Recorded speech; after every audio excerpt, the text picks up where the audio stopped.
Good morning to everyone.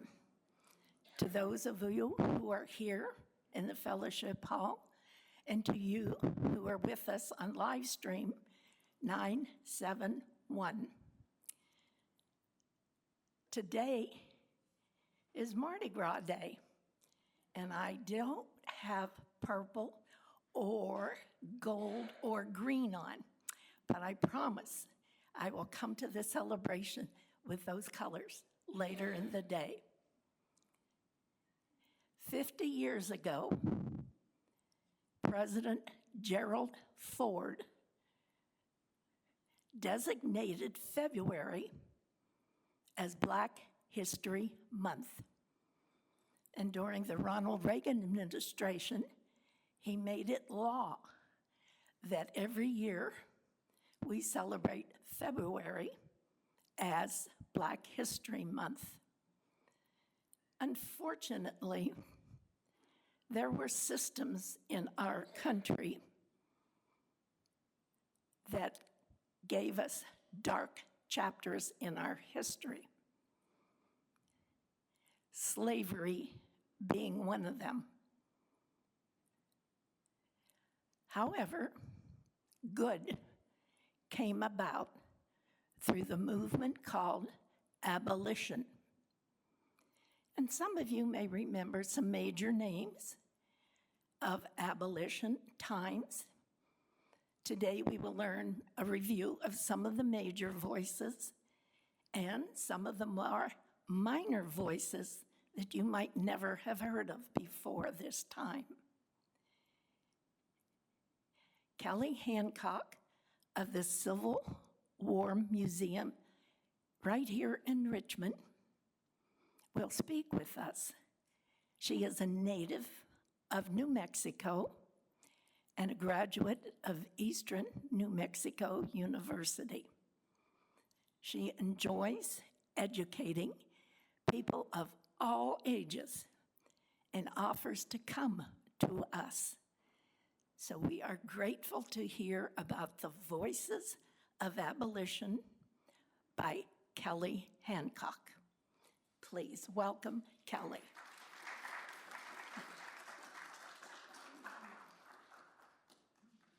Well, thank you, Barbara. It's great to be here today. And yes, what I'm going to do in this talk is look a little bit at the beginnings of the abolition movement, explore some of the lesser-known voices of abolition, talk about two incidents that really kind of helped move the issue forward, and then I'll end by talking about Frederick Douglass. So to get started, as we kind of look at the abolition movement, it starts in the 1830s, and it really grows out of the Second Great Awakening, this religious revival that spread throughout the country. And as people started to kind of examine their own lives, examine their hearts, examine the country, they began to think about slavery as a sin and as a national sin. Now, in 1831, William Lloyd Garrison began publishing his newspaper, The Liberator. And many historians have looked at this as the beginning of the abolition movement because Garrison advocated for immediate emancipation. And in 1833, he helped found the American Anti-Slavery Society. African Americans played a pivotal role in this white-led movement, but they were active even before this. In 1830, the first Negro Convention was held. And this really marks the beginning of Black involvement in the abolition movement.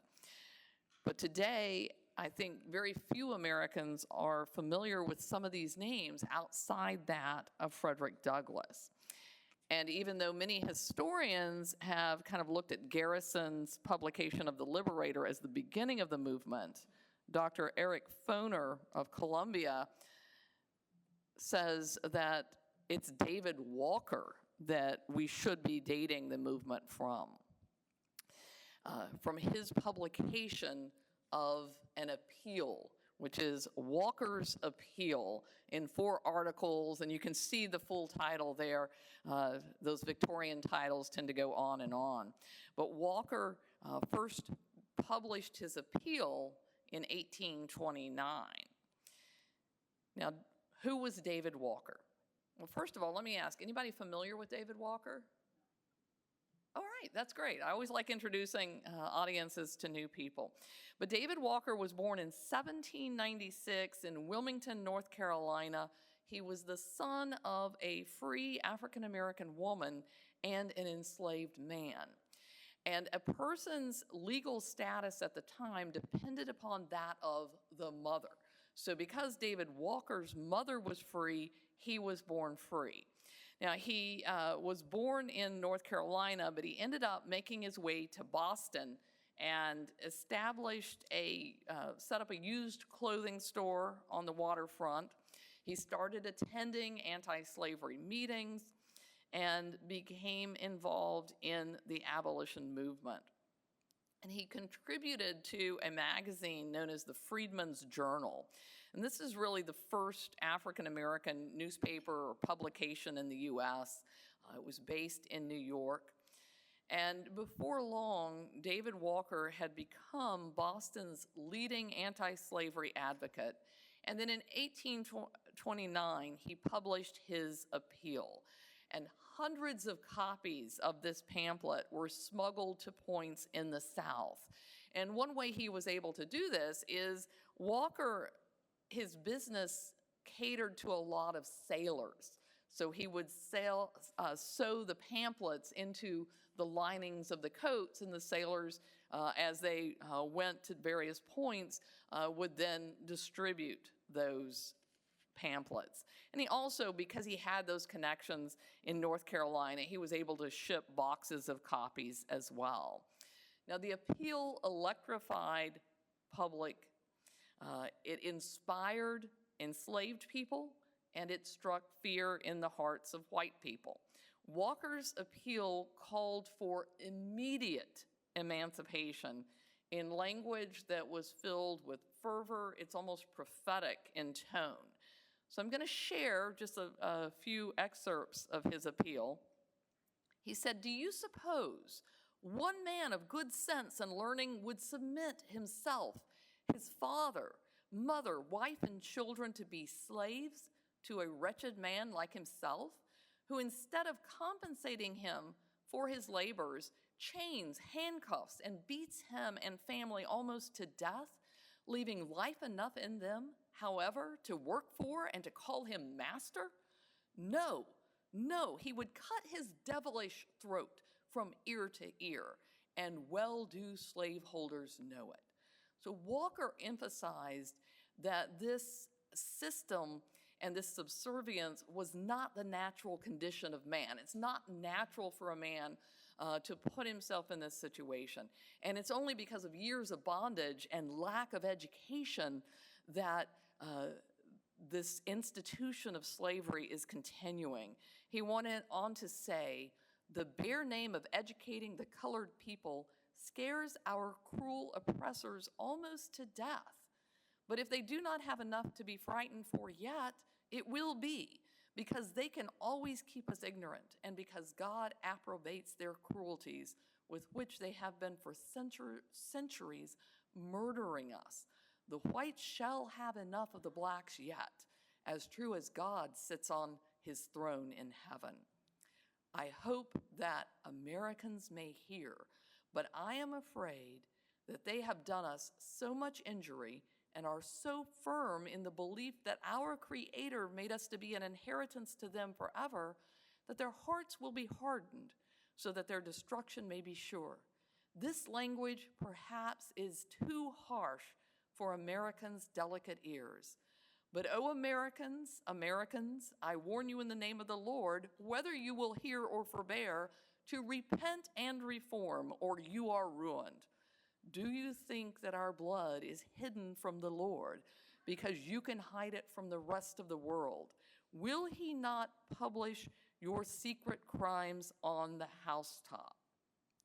So you can see how this language would strike fear in the hearts of white people.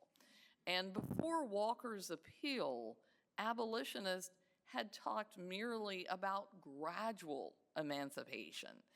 And so this was new, this was different talk, and it spurred to action the Black community. And so they soon became the backbone of the white-led abolition movement. Now, although William Lloyd Garrison disagreed with the violence in Walker's appeal, because Garrison was a pacifist, he did reprint large portions of it in the Liberator. And he noted that it had many valuable truths and seasonable warnings. Another thing that Walker's appeal did was to steer Garrison away from supporting the American Colonization Society. So the American Colonization Society had been founded in 1817, and the idea was that sending Black people back to Africa was the only way to deal with America's race problem. So in 1822, the American Colonization Society established a colony on the west coast of Africa. This became the independent nation of Liberia in 1847, and colonization was it became a controversial idea. Now, initially, there were involved in this movement free Black people, formerly enslaved people, white slaveholders, white abolitionists. But as time goes on, more and more Black people get wise to the idea that this colonization movement was kind of a ploy of slaveholders to rid the country of free Black people, so they're not a negative influence on the enslaved population. Walker spoke out against colonization, arguing that America is more our country than it is the whites, and he envisioned an interracial society where Black people and white people lived and worked together. Now, because of his publications, there was a price placed on Walker's head, price of $3,000. The Georgia legislature offered $10,000 if he were captured alive, $1,000 if he were killed. Friends urged David Walker to flee, but instead he published a second and then a third edition of his appeal. Now, sadly, Walker did not live to see the outcome of his work. He died on August 6, 1830. And even though initially there were some rumors out there that he had been killed, he had been poisoned by Southern agents, historians kind of looking at things today don't think that. His infant daughter had died a few days earlier of consumption, so they think that that's what Walker died from. Walker's appeal may have helped inspire Nat Turner's revolt. And many of you may be familiar with this because it took place in Virginia, Southampton County. Nat Turner, an enslaved preacher, was able to amass about 50 followers. And on the night of August 21st into the morning of the 22nd, 1831, Nat and his followers went from plantation to plantation, killing about 60 people, including women and children, even an infant. So this was definitely a shocking thing. And in the aftermath, there were somewhere around 100 suspected rebels who were killed. Nat Turner was hanged, and about 300 Black people were exiled to Liberia. So this is a letter that is in, I believe this is in the Library of Congress, but this is a letter from the governor of Virginia, Governor Floyd, and in the aftermath of Nat Turner's revolt, he wrote this letter, and he specifically singles out Walker in addition to Garrison and Knapp. Isaac Knapp was another Bostonian abolitionist. So the fact that the governor of Virginia is mentioning David Walker as he's talking about Nat Turner's revolt is significant. As a result of Nat Turner's revolt and David Walker's appeal, there were efforts by state legislatures to clamp down on literacy. In Georgia, North Carolina, and Louisiana, they passed laws or reinforced older laws on the books, making it a crime to teach a black person to read and write.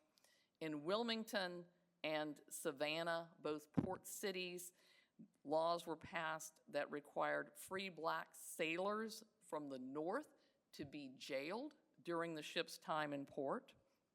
And in Virginia, about 2,000 people petitioned the state to do something about slavery following Nat Turner's rebellion.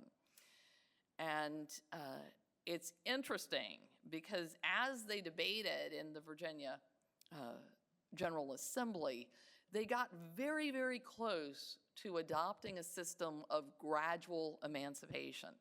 But at the last minute, debate swung the other way, and instead of doing that, they passed laws that put all sorts of restrictions on the civil liberties of free black people. So literacy laws, also, for instance, a black church had to have a white minister, laws against gathering and where people of color could go. And then in the US in 1836, the House passed a gag rule tabling all anti-slavery petitions. So Walker's appeal definitely stirred things up. Now, another person that made use of the press was David Ruggles. Anyone heard of David Ruggles? So I think he's another unsung hero. He published hundreds of articles and at least 5 different pamphlets. And his Mirror of Liberty magazine that was published on and off between 1838 and 1841 is viewed as the first African-American periodical. To David Ruggles, papers were trumpets of freedom, and he encouraged African-Americans to support black-run newspapers. Now, like Walker, Ruggles also spoke out against colonization. Here's his pamphlet on that. The Extinguisher Extinguished, or David M. Reese, MD, Used Up. This was published in 1834. Ruggles' biographer, Graham Hodges, noted that David Ruggles coupled action with words, and he created a form of practical abolition.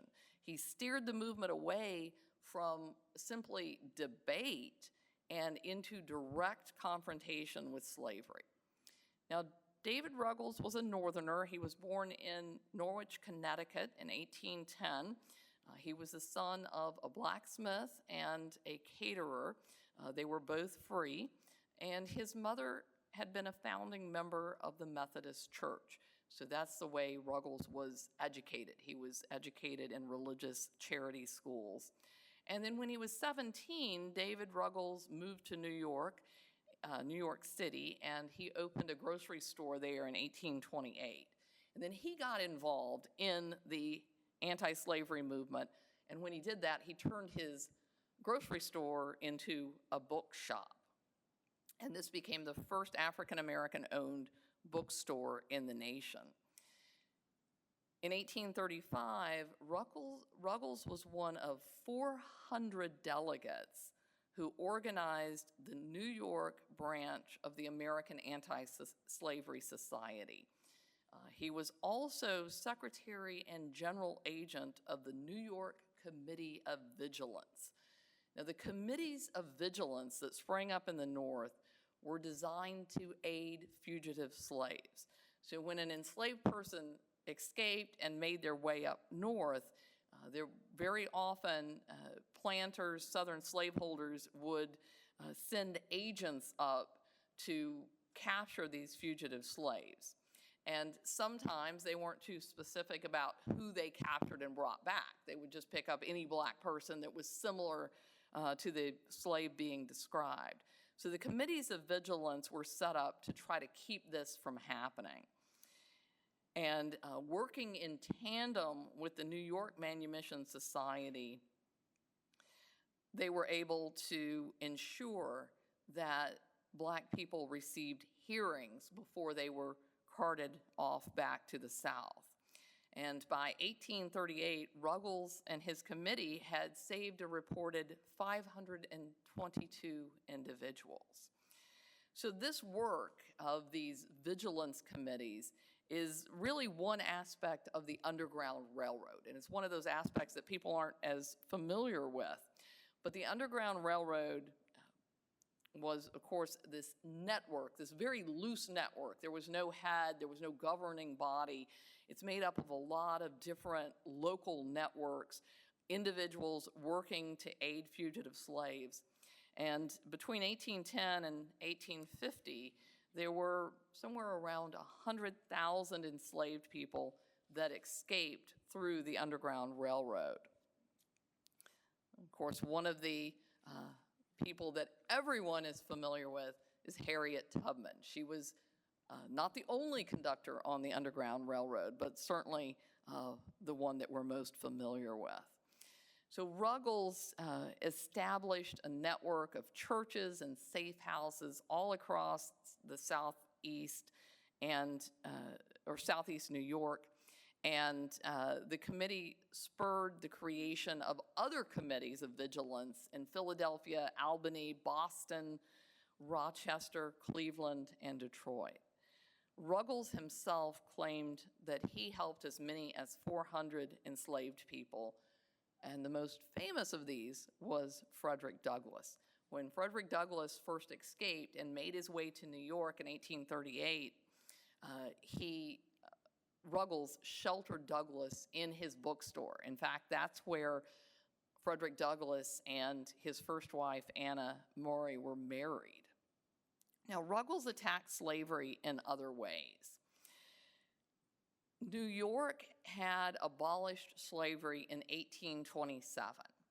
And as part of doing this, they had put into law that if someone came into the state and brought an enslaved person with them, if they stayed over 9 months, that enslaved person was free.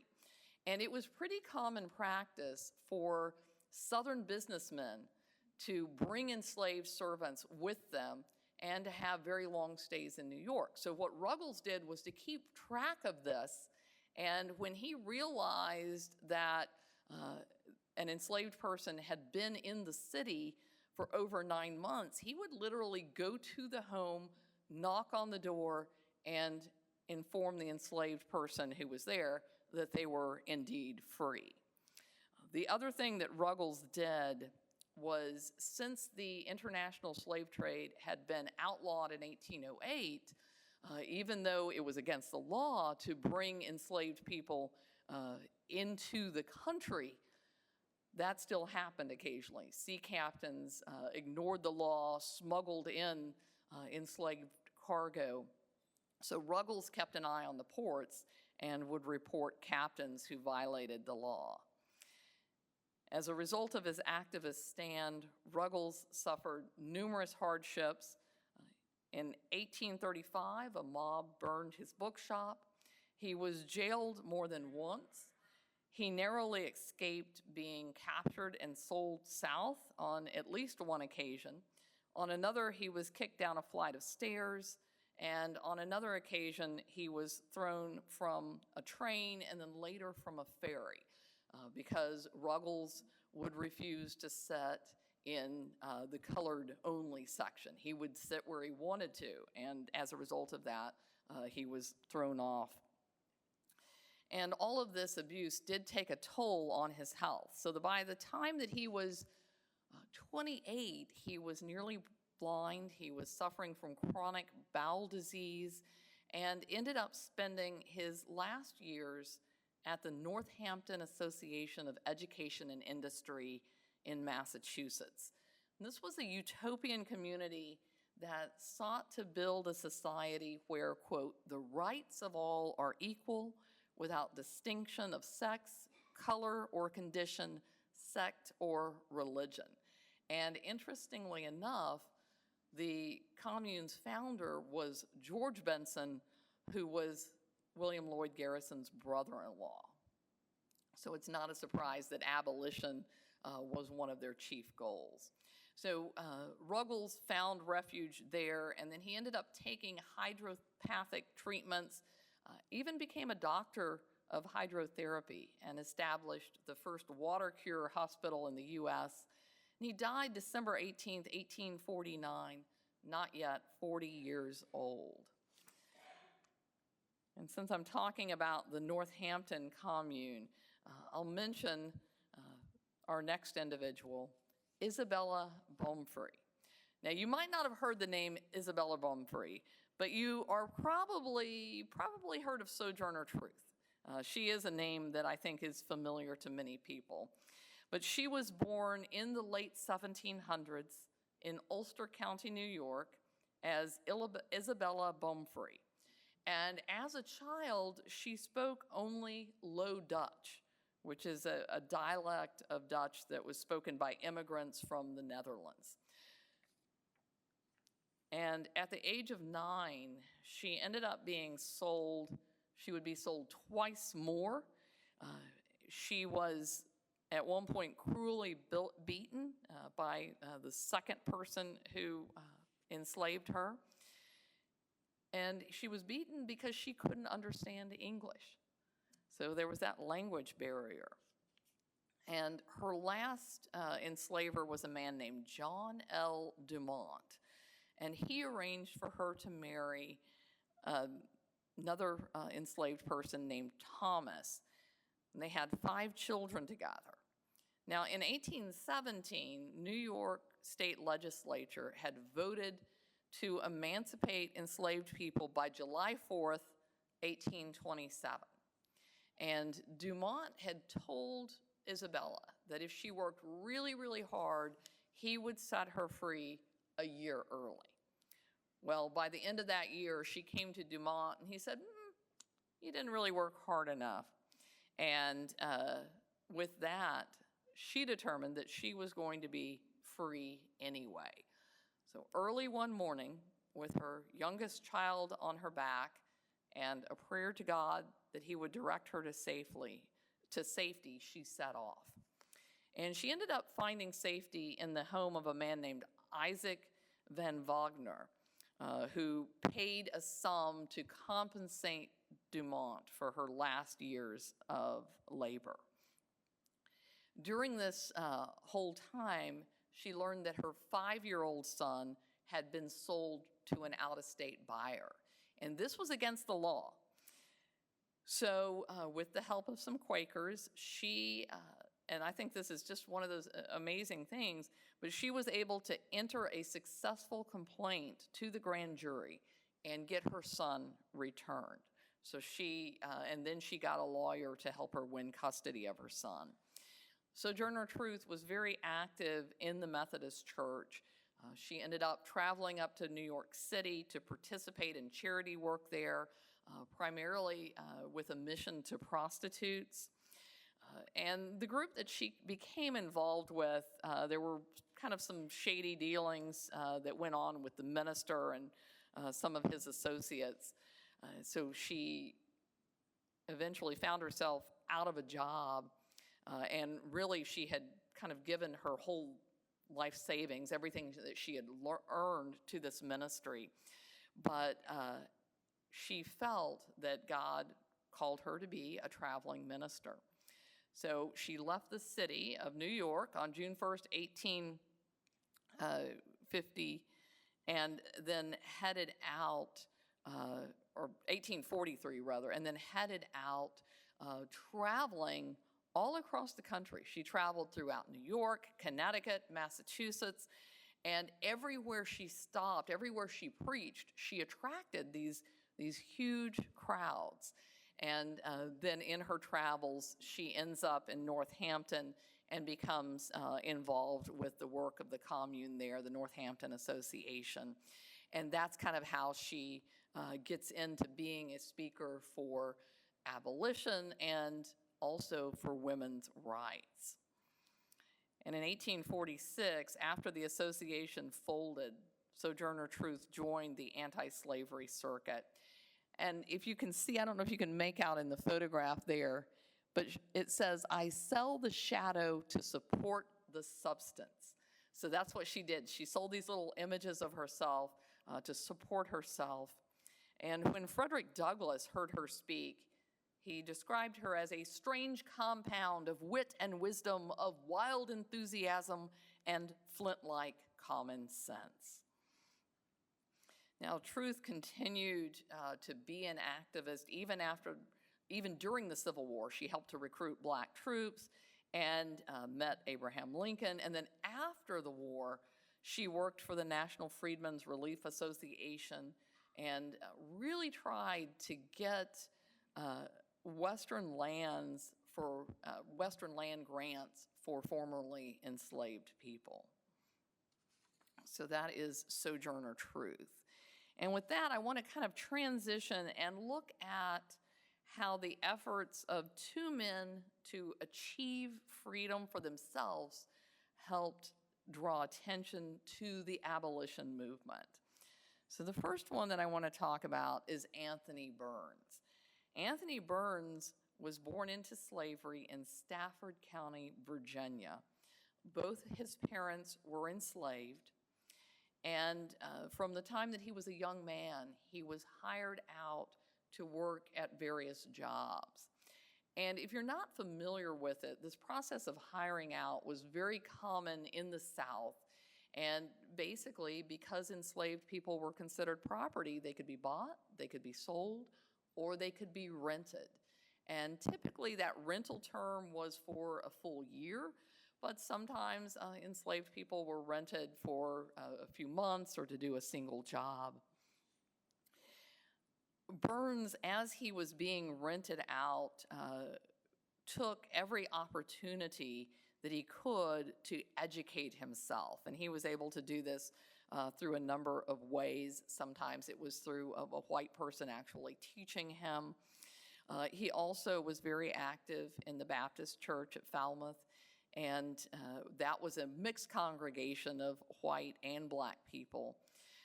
He was recognized as a lay preacher, but never really could preach a sermon without a white person being present as a result of those restrictions that were put on as a result of Nat Turner's revolt. But Burns eventually ended up being sent to Richmond to negotiate a hiring out contract for himself and for 5 other enslaved people. So that kind of gives you the idea of the amount of trust that Charles Suttle placed in him. And Burns was able to find a job for himself working for a druggist. And he wrote this as he was thinking about freedom.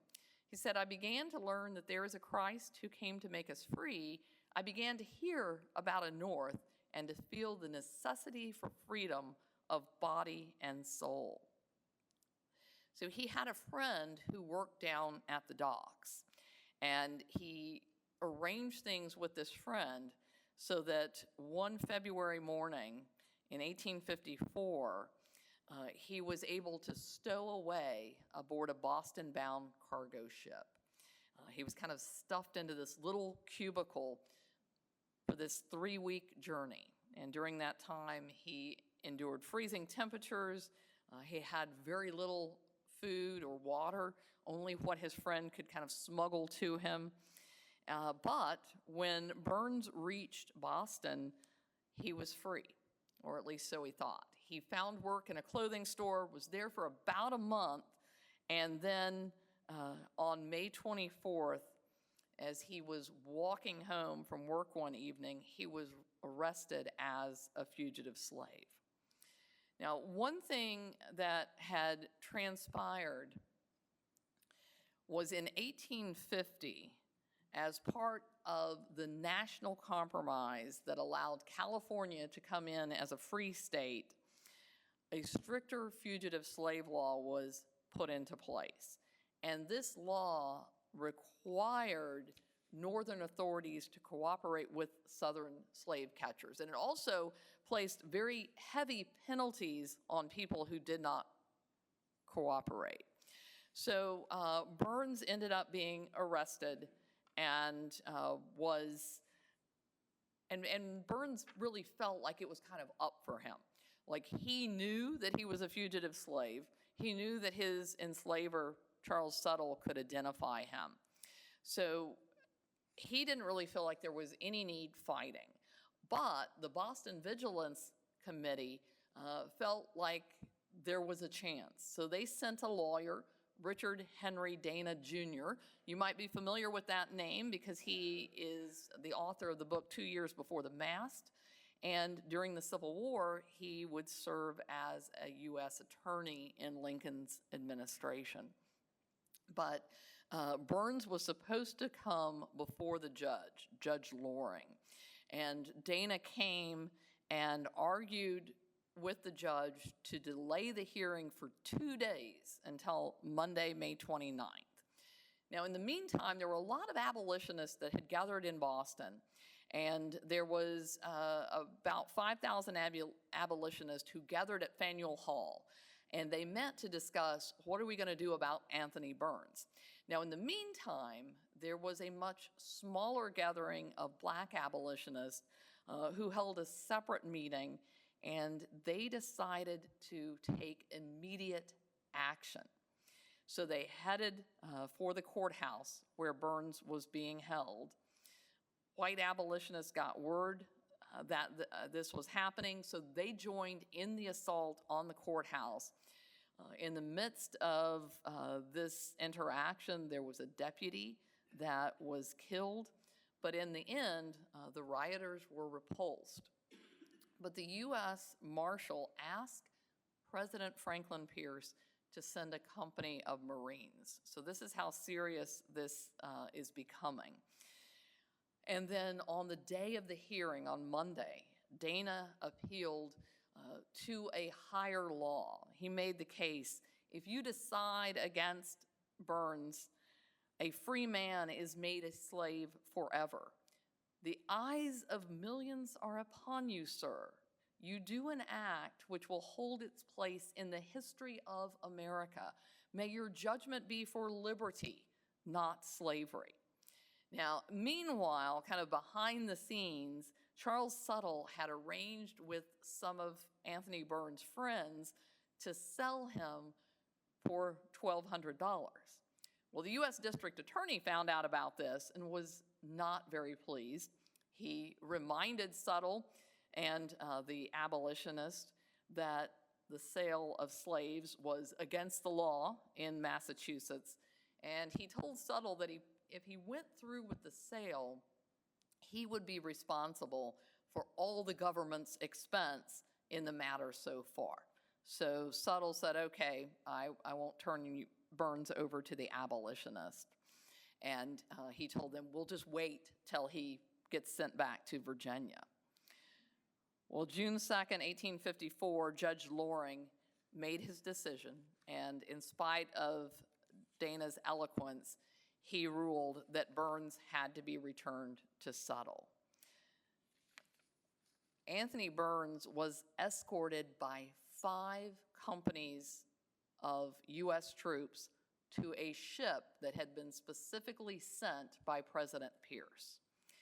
And as he made that walk through the streets of Boston, there were some 50,000 Bostonians who turned out to watch the procession.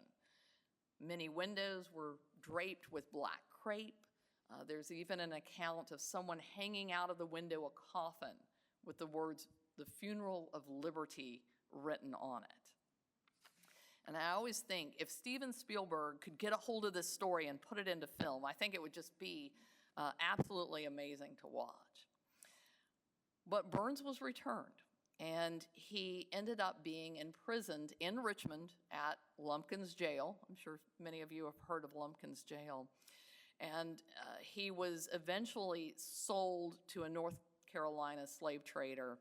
And then later it was from that North Carolina dealer that his abolitionist friends purchased Burns's freedom for $1,300.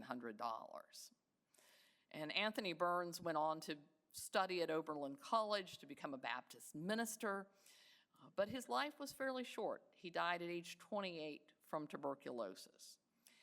He did a few speeches on the abolitionist circuit.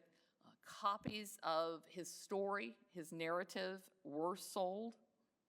But the true impact of Anthony Burns was what had happened there in Boston. That trial was a gut-wrenching saga, and it brought home to many Northerners the full meaning of slavery. It made it possible to ignore the issue. And as one Bostonian put it, we went to bed one night old-fashioned, conservative, compromised Union Whigs and waked up stark mad abolitionists. And after this, you have Garrison burning the Fugitive Slave Act and the Constitution. After this, the abolition movement really starts to gain steam. And a lot of people who would never consider themselves abolitionists started to become anti-slavery. And there is a difference between abolitionist and anti-slavery, but people started to worry about the slave power.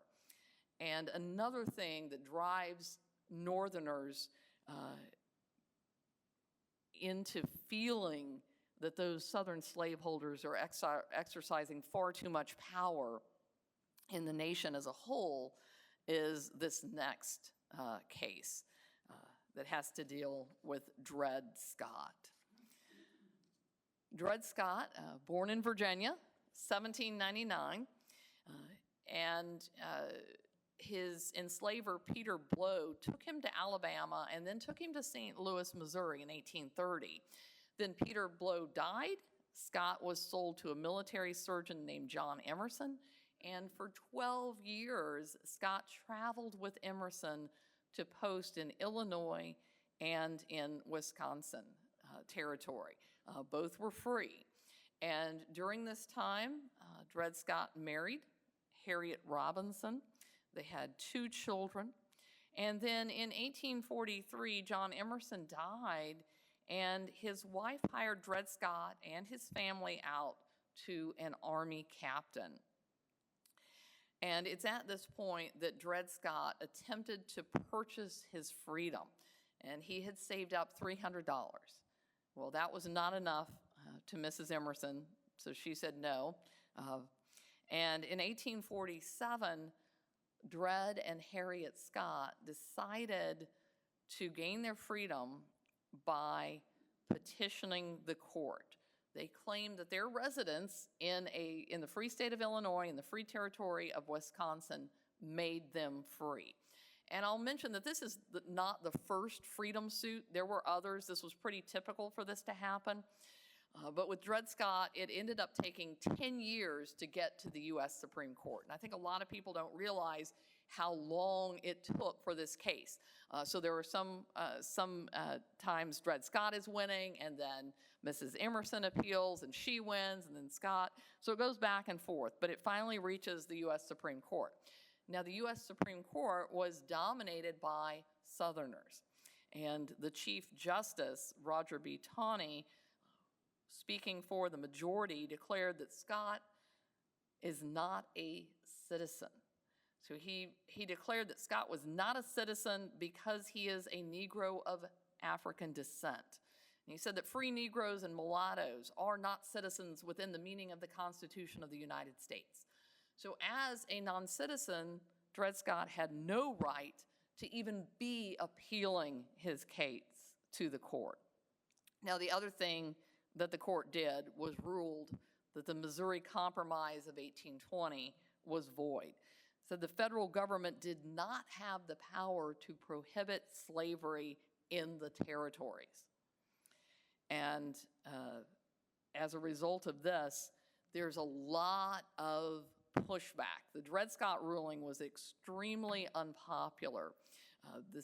The fact that it denied citizenship to black people put a lot of business relationships in jeopardy. And then the fact that the court is now saying there's no place Congress can limit slavery in the territories. So this does a lot to just continue to kind of push that needle and build up to the tensions that we get that bring us to the Civil War. Now, in the end, Dred Scott gained his freedom, and it's interesting. They say truth is stranger than fiction, and I think this is definitely true in the case of Dred Scott. Mrs. Emerson was a widow. She ended up marrying Dr. Calvin Chaffee, who was a Massachusetts congressman and an abolitionist. Now, at the time of the wedding, Dr. Chaffee did not realize that his soon-to-be wife was the owner of the famous Dred Scott. He found that out, though, and couldn't really do anything to change the situation while the case was pending. But afterwards, he convinced his wife to set Dred Scott free. Now, she wanted her pound of flesh, though, and because they were in Missouri, and Missouri law allowed only someone who was a citizen of the state to emancipate a slave there, and Mrs. Emerson was actually no longer a resident of that state. She ended up turning Dred Scott over to the Taylor Blow family, and Taylor was the son of Peter Blow. And it's interesting that the Blow family always had kind of this interest in Dred Scott. But she turned him over, and then she demanded that the Scott family, that she be compensated for the wages that the Scott family would have made over that last 7 years. So she ended up being paid $750. And again, it's kind of unknown why the Peter Blow family did take such an interest in Dred Scott, but they paid that money for Dred Scott, his wife, and his daughter's freedom. Now, I want to end by just highlighting Frederick Douglass, because he certainly is the most famous of African-American abolitionists. He was born in 1818 on a farm in Maryland's Eastern Shore, and his original name was Frederick Augustus Washington Bailey. He took the name Frederick Frederick Douglass after he seized his freedom, and he got it from Sir Walter Scott's Lady of the Lake. Frederick Douglass was the son of an enslaved woman and a white man. He never knew who his father was. There's some question, maybe it was Aaron Anthony who was his owner. He was initially enslaved by Aaron Anthony, and then Lucretia Auld, who was the wife of Thomas Auld. But when he was 8 years old, he was sent to Baltimore to work in the home of Hugh and Sophia Auld. And it was there that Mrs. Auld began to teach Frederick Douglass how to read. She was teaching him how to read the Bible. And one evening, her husband came in, flew into an extreme rage. And Douglass later, in writing his narrative, said, "I now understood what had been to me a most perplexing difficulty, to wit, the white man's power to enslave the black man. It was a grand achievement, and I prized it highly. From that moment, I understood the pathway from slavery to freedom." And Douglass took every opportunity to acquire knowledge. Everything from tricking white children into spelling contests or buying lessons for bread. He became very involved in the Methodist Bethel Church and was encouraged by a free black member. And then Douglass's owner died, and he was sent back to Maryland. He was sent back from being in a city environment to being an enslaved person on a plantation, on a farm. He rebelled and was sent to a slave breaker by the name of Edward Covey. And at one point, Frederick Douglass, after about 6 months of being beaten, he fought back. And he fought with Mr. Covey for 2 hours. And after that, Covey never whipped him again. And Covey could have turned Douglass over to the authorities, but he didn't want to lose his reputation as a slave breaker. And Douglass commented, "I now resolved that however long I might remain a slave in form, the day had passed when I could be a slave in fact." So even though he was still legally enslaved, mentally, emotionally, he was no longer going to be a slave. And he did end up being sent back to Baltimore. He was hired out to work in the shipyard as a caulker and was allowed to live and work on his own and then share his wages. In his free time, Frederick Douglass joined a debating club and met his first wife, Anna Murray. He was supposed to be freed. He had been promised that when he turned 25, he would be free. But he didn't want to wait another 5 years. So September 3rd, 1838, he made his escape, made his way up to New York City. He had acquired a set of seamen's protection papers because any black person had to show, if they were stopped, they had to show their papers to say they were legally free. But he hoped that those protection papers would do the trick. And fortunately, he did not end up being stopped at all. So he made it up to New York and then ended up settling in New Bedford, Massachusetts. And he became very active in the American Anti-Slavery Society. He subscribed to William Lloyd Garrison's Liberator and then met Garrison in 1841 and was hired to be one of Garrison's lecturers. So he spent the next 4 years traveling, giving speeches throughout the North. But there were people who, when they heard Frederick Douglass speak and they heard his eloquence, doubted the fact that he had ever been enslaved because he was too eloquent. So Douglass felt that he had to publish his narrative. That he did, but that put him in jeopardy.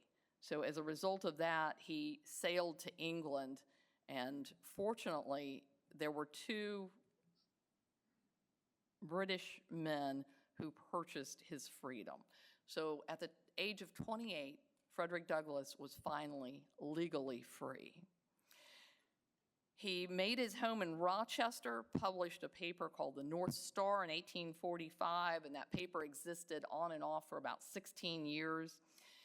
And there developed a significant rift between Douglass and Garrison. Frederick Douglass was more pragmatic in his approach to abolition. He felt like even though the political system was tainted, you had to work through the political system. He also saw the Constitution as an anti-slavery document instead of a pro-slavery document, which is how Garrison viewed it. Garrison believed in moral suasion. He felt like you couldn't work within the corrupt political system. So the 2 men ended up separating over that issue. They kind of went their opposite ways. Now in 1847, Frederick Douglass met John Brown. But Douglass, again, being someone who was very pragmatic in his approach, very realistic, knew that John Brown's plan to raid the federal arsenal at Harper's Ferry would fail. And he felt like it would reflect badly on the abolition movement. It would do more harm than good. So Brown, even though he sought Douglass's aid and support, Frederick Douglass did not support John Brown. But as a result of John Brown's raid, again, Douglass was worried about the fact that people could point a finger at the fact that they had been together, that they had met. He didn't want to be arrested from fallout of John Brown's raid. So he once again went back to Europe, but came back on the eve of the election of 1860. And while there were many abolitionists that did not support Abraham Lincoln, because Lincoln was not an abolitionist. He was anti-slavery. He felt that slavery was wrong, but he also felt that slavery was protected by the U.S. Constitution. So Lincoln vowed not to touch slavery where it existed, and even though he was against the expansion of slavery. So there were a lot of abolitionists that didn't support Lincoln, but Douglas felt like Lincoln was their best hope and that someone they could work through. So Douglas did support Abraham Lincoln.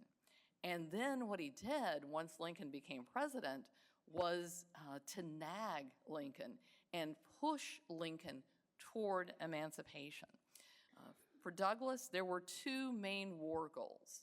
Of course, first was emancipation, but the other one was the enlistment of black men.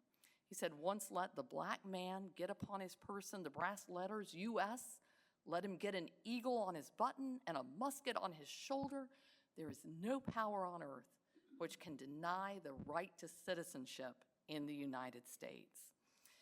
And when Lincoln did issue the Emancipation Proclamation, he wrote, I saw that its moral power would extend much further. Because once again, abolitionists criticized the Emancipation Proclamation because it only freed enslaved people in the areas of rebellion. It exempted enslaved people who were in the border states of Missouri and Kentucky, those states that had stayed in the Union. It exempted areas that were under U.S. control. But Douglas knew that this was a stepping stone. And the Emancipation Proclamation also made the way for black men to serve in the U.S. Army. Douglas went to work recruiting black soldiers. His two sons, Lewis and Charles, were among the very first to join up. But the treatment of black troops proved to be an issue. They were paid only about half of what white soldiers were paid. They had to serve under white officers.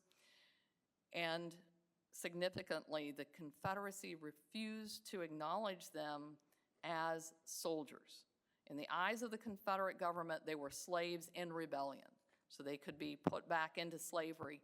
The white officers leading them could be executed. So Douglas stopped his recruiting duties and asked to meet with President Lincoln. And this meeting took place on August 10th, 1863, with Douglas not knowing exactly what to expect. But he later wrote, I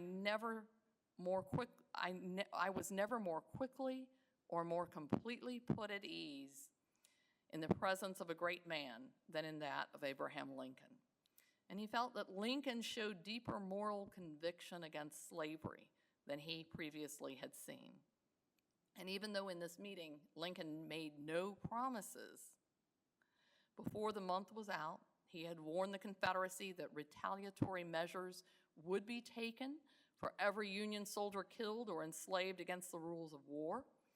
And by the war's end, most soldiers were receiving equal pay. After the war, Douglas continued to press for voting rights, arguing slavery is not abolished until the black man has the ballot. And he was gratified by the passage of the 15th Amendment, which was ratified in February of 1870. In later years, Douglas continued to travel and to lecture. After his first wife died, he married Helen Pitts, who was a white woman, so he did take some flack for that. He held several positions, including Consul General to the Republic of Haiti. And Douglas died February 20th, 1895, at the age of 77. And so I'll close with this fitting eulogy that appeared in the London Daily News. From first to last, his was a noble life. His own people have lost a father and a friend, and all good men have lost a comrade in the fight for legal emancipation of one race and the spiritual emancipation of all. So with that, I will conclude, and I'm happy to take questions. We're out of time. Okay. Sorry about that. I went long, I guess. Sure, if anyone has a question, come up and I'll be happy to answer it.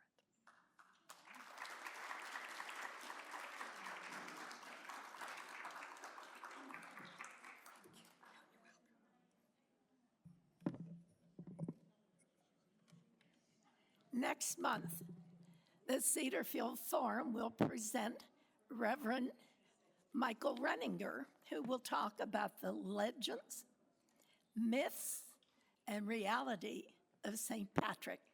So we go from a very, very serious topic today to one a little bit more delightful.